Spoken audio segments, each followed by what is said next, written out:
dia 2 de outubro. Eu sou Cristine Kist. Eu sou Gabriel Arévalo, esse é o Canal Fã. E no Cinemix de hoje você confere a programação de festas e as principais estreias de Porto Alegre. E para começar, uma entrevista sobre o acordo ortográfico com a professora Jusceline Bocchese, da Faculdade de Letras. Bom, nós estamos aqui então com a professora Jusceline da Cunha Bocchese, da Faculdade de Letras da PUC, e ela vai nos falar um pouco mais sobre a reforma ortográfica. Boa tarde, professora. Poderias então começar nos falando um pouco sobre quais foram os critérios para definir quais seriam essas mudanças? Os critérios foram justamente a unificação da ortografia de Portugal, dos países de língua portuguesa e do Brasil. Esses critérios já foram estabelecidos em 1994, mas só agora, com a assinatura do acordo, eles serão implantados em todos os países de língua portuguesa. São critérios que, por exemplo, eliminam alguns acentos do português brasileiro que não existiam no português de Portugal e suprimem algumas letras que persistem no português de Portugal e que não acontecem no português do Brasil. Professora, por que nós brasileiros falamos de maneira tão diferente e escrevemos de maneira tão diferente dos portugueses, que foi quem nos colonizou, né, e quem instituiu a língua portuguesa como padrão do nosso país? Todas as línguas são vivas, não há uma língua homogênea em nenhuma parte do mundo. Nós sofremos influências de diversos povos, assim como o português da África não é igual ao português de Portugal. E mesmo em Portugal, nós temos diferentes sotaques, diferentes pronúncias. Tá? Então, assim como no Brasil há muitas diferenças, também há diferença entre o português do Brasil e o português de Portugal. Aqui no Sul mesmo, nós temos sotaques junto à fronteira devido à proximidade com os países de língua espanhola. Da mesma forma, em outras regiões do Brasil. É impossível imaginar uma língua que seja homogênea, e para isso serve a escrita, não é? Para que essas diferenças na fala não sejam não se manifestem na escrita de uma forma tão marcante como na fala. A escrita é homogênea, a fala é diferenciada. Bom, a última reforma aconteceu em 71 e, entre outras coisas, ela acabou com acento circunflexo em palavras como cor e ele, e essas mudanças foram plenamente assimiladas pela população tanto do Brasil quanto de Portugal. A senhora acha que essas novas medidas vão ter esse mesmo efeito? Sim, evidentemente. Quanto mais a pessoa tem acesso à escrita, à leitura, mais rapidamente ela incorpora essas mudanças no seu texto. Há pessoas que ainda hoje escrevem como antes de 1971, não é? E a gente percebe que foram pessoas que escreviam antes dessa época e que persistem com esses acentos. Pessoas de mais idade, isso é muito comum em todos os países, não só aqui no Brasil. Professor, algumas pessoas encaram essa reforma ortográfica como uma castração da cultura, das características da língua do nosso país. Como a senhora observa essa? Como a senhora pode... Deixa eu ver como posso expressar. Qual a sua opinião sobre esse assunto? Essa ideia é totalmente infundada. Uma língua não... A ortografia é simplesmente uma convenção. Não é? Uma língua é muito mais. A língua é a cultura do povo. A ortografia não vai modificar a língua. Ao contrário, a ortografia é a maneira convencional através da qual as pessoas têm acesso à escrita dessa língua. A ortografia vem para facilitar o acesso à escrita e não para modificar as línguas. Né?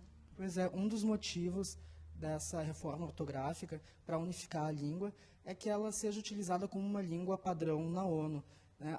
Já em Portugal se acredita que se o português mais padronizado for escolhido como uma língua oficial da ONU, vai ser o português do Brasil e não de Portugal. E Portugal estaria, assim, então, perdendo um pouco da soberania sobre o seu idioma e sobre o seu status internacional. Como a senhora vê esse conservadorismo português? Há conservadorismo tanto no Brasil quanto em Portugal. Eu vejo como uma coisa muito boa que não haja necessidade de duas versões diferentes para um mesmo documento oficial em língua portuguesa. Isso eu penso que toda tendência de simplificar, de tornar a escrita mais fácil para os usuários de uma língua é bem-vinda. Bom, algumas pessoas alegam que são contra a reforma, que quem faz a língua é o povo e que não adiantaria o governo tentar impor. O que a senhora acha disso? A escrita, conforme eu já disse, é uma convenção. Ela é artificial de uma certa maneira, ela não brota naturalmente. Assim sendo, a língua é muito mais do que a sua escrita. E, evidentemente, que a língua se modifica de acordo com a cultura dos povos, de acordo com a vida dos povos, mas a escrita segue independente desse processo. E quais seriam as principais dificuldades, professora, para os alunos que recém aprenderam as normas gramaticais na escola? Se eles não são normas gramaticais, eu chamo a atenção, são normas ortográficas. É muito diferente nós falarmos da gramática da língua. A gramática mostra como a língua funciona, não é? E as relações entre as palavras, entre os termos, para produzir sentido. A escrita é uma convenção, então não haverá mudança de sentido, por exemplo, na palavra linguística com ou sem acento. Vai ser difícil para alguns, principalmente para mim, que escrevo a palavra linguística todos os dias, esquecer de colocar o trema, não é? Deixar de colocar o trema, mas as pessoas se habituam, assim como habituam a uma roupa nova, a uma nova maneira de pensar, de se vestir. A ortografia é uma superfície da língua, ela não é a língua, não é a essência da língua. E a senhora acredita que vale a pena, tendo em vista todos os gastos, para reeditar os livros escolares que o governo vai ter? Essa reedição será feita ao longo de 3 anos e, portanto, evidentemente que as editoras vão querer atualizar os seus livros o mais rápido possível. Mas a gente pode considerar esse prejuízo das editoras que já tinham edições prontas, não é, para 2009 e acabaram modificando, revisando todas essas edições. Entretanto, não vejo prejuízo maior para a população brasileira nesse sentido. Obrigado, professora. Nós conversamos com a professora Jusceline Bocchese, professora da Faculdade de Letras. E agora o Cinemix, com Débora Catani e Fernanda Garabowski. Olá, eu sou Fernanda Grabowska e esse é mais um Cybercine. Estreia hoje a comédia Trovão Tropical, dirigida e estrelada pelo humorista Ben Stiller, de Zoolander e Quero Ficar com Polly. No filme, grandes astros de Hollywood que gravam uma superprodução de guerra na selva se veem diante do conflito real. Chega também às telas A Dança da Vida, documentário brasileiro que mostra as percepções de idosos sobre o sexo e o afeto na terceira idade. E o destaque da semana é o musical Mamma Mia, a adaptação do espetáculo homônimo da Broadway, adaptado por sua vez de um romance inspirado em músicas do grupo sueco ABBA. A produção conta a história de uma garota que, às vésperas de seu casamento, tenta descobrir quem é seu pai entre 3 ex-namorados de sua mãe, representada pela afinadíssima Meryl Streep. E aí, vai ficar em casa nessa sexta-feira? Então aproveite para se atirar no sofá mais próximo e ligar a televisão em nossas sugestões cinematográficas. Para quem quer um filme romântico e divertido sem os chavões da comédia romântica, A Pedida é mais estranha que a ficção, a história de Harold Quick, fiscal da Receita, que começa a ter sua vida narrada por uma voz desconhecida em um livro. O filme passa às 20 horas no HBO+. Os mais interessados em cinema cult podem conferir Manderley, continuação do comentadíssimo Dogville de Lars von Trier. No filme, Grace e seu pai, após deixarem para trás a cidade de Dogville, acabam nos portões da fazenda Manderley.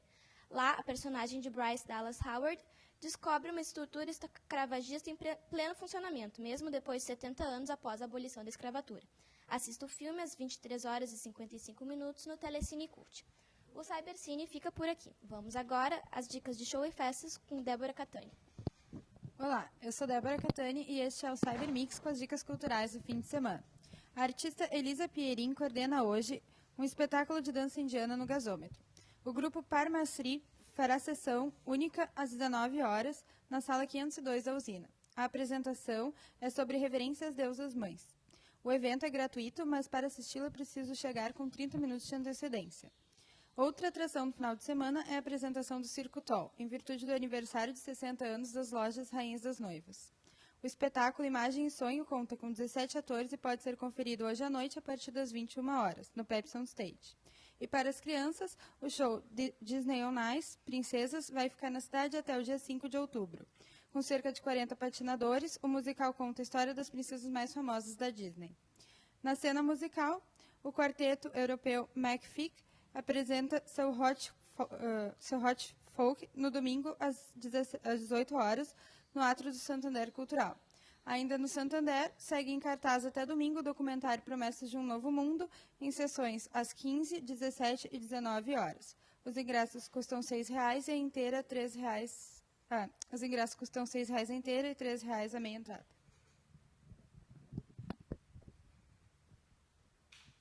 Bom, este foi mais um Canal Fã e até a próxima semana.